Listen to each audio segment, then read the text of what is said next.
Marion Van Rettergem, bonsoir. Vous Bonsoir. êtes journaliste, grand reporter à Vanity Fair, auteur de Angela Merkel, l'OVNI politique aux éditions Les Arènes. OVNI parce qu'elle va être réélue dimanche prochain pour un 4e mandat. On peut quasiment l'annoncer. Il n'y a pas de suspense. On peut toujours imaginer un coup de théâtre dans ce bas monde. Est-ce que vous l'avez, question téléguidée, est-ce que vous l'avez rencontrée pour réaliser cette enquête? Vous, la journaliste, est-ce qu'elle est facile à rencontrer, Angela Merkel? Elle n'est pas vraiment facile à rencontrer en tête-à-tête pour un journaliste. Elle est facile à rencontrer de loin ou en équipe avec d'autres journalistes, dans des avions, mais en tête-à-tête, quand on est un journaliste étranger, elle a pris pour principe de ne pas perdre de temps avec ça. Donc elle dit non à tout le monde par principe. Mais moi, votre premier chapitre s'intitule, je ne sais pas si on peut le voir à l'antenne, 5 minutes avec Mouti. Mouti, c'est le surnom de Angela. Voilà, Merkel. 5 minutes à peu près montre en main. Donc là, j'ai fait preuve de ruse parce que je l'ai beaucoup rencontrée, encore une fois, de loin. Je lui avais serré la main plusieurs fois dans des conseils européens. Elle était à l'Élysée, au Bundestag, etc. Mais jamais en tête-à-tête. Et il se trouve que j'ai essayé de trouver un endroit où il y avait peu de journalistes, une toute petite cérémonie à laquelle elle participait à la chancellerie. C'était la remise d'un prix. Et là, je l'ai abordée. Et il se trouve que j'avais écrit une série sur elle dans le journal Le Monde.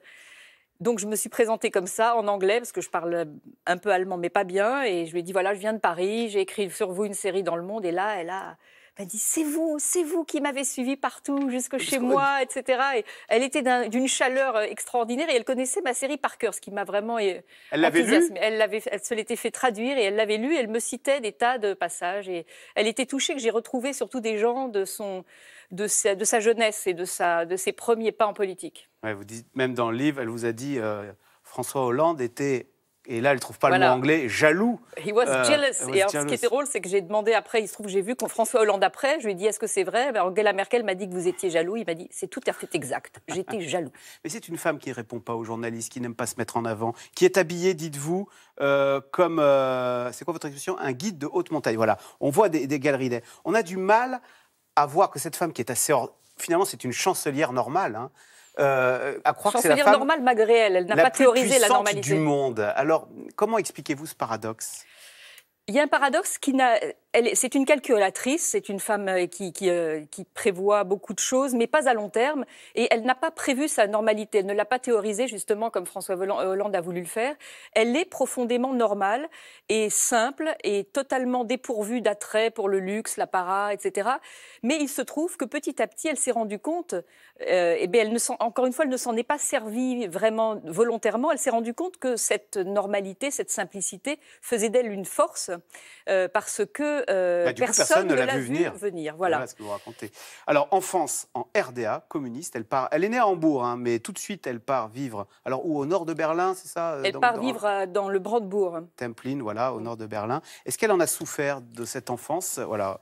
Là, elle était en RDA communiste. Hein.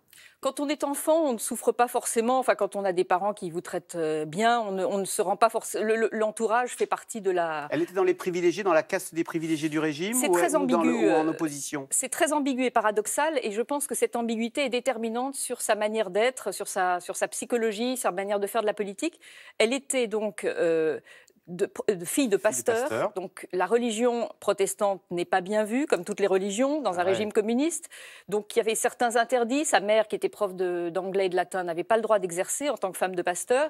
Et elle avait inculqué à sa fille cette doctrine: ne te fais pas remarquer. Tu es protestante, donc tu peux avoir des ennuis. Ne te fais pas remarquer, mais travaille le mieux possible. Sois toujours la première de la classe sans te faire remarquer. Donc ça, c'est déjà important.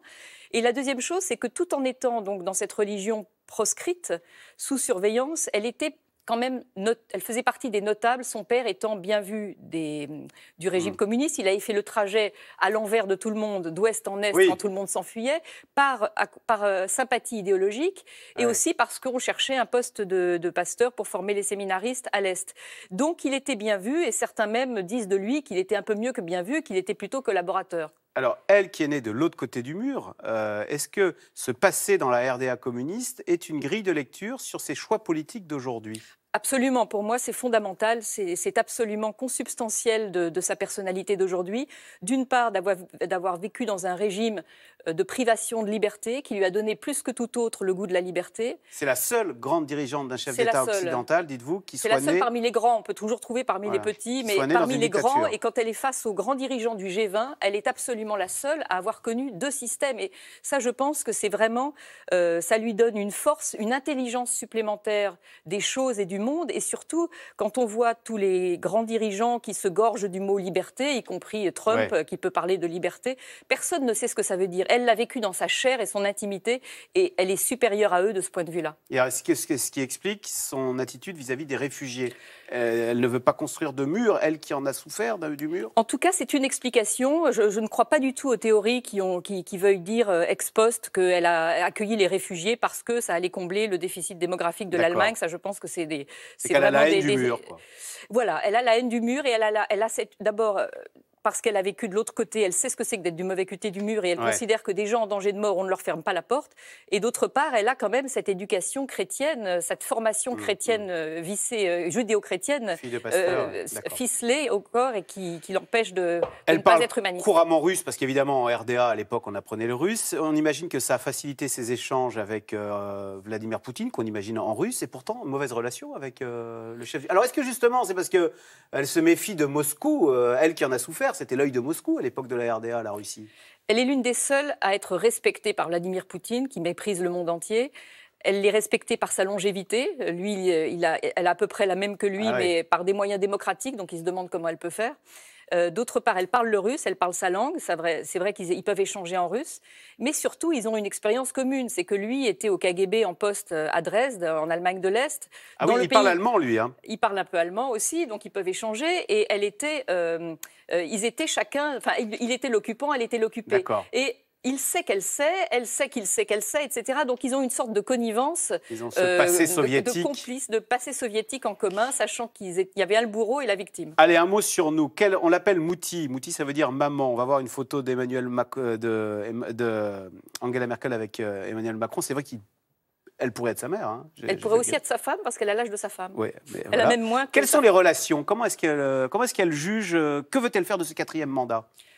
Ses relations avec Macron?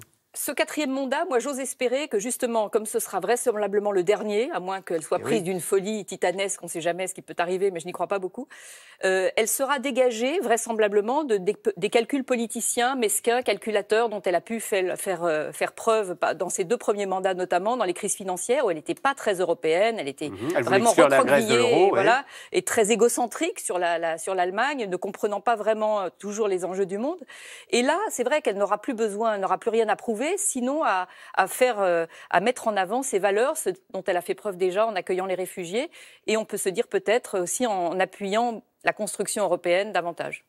Merci beaucoup Marion Van Rentergem. Donc je rappelle votre livre Angela Merkel, l'OVNI politique, c'est aux éditions Les Arènes. Merci. Merci à vous. Vous restez avec nous tout de suite. Caroline Roux, c'est dans l'air. Les Antilles françaises à nouveau frappées par des ouragans, puisqu'après Irma, c'est Maria qui s'abat sur la Guadeloupe et la Martinique. C'est dans l'air est intitulé ce soir Maria, Irma, alerte sur le climat.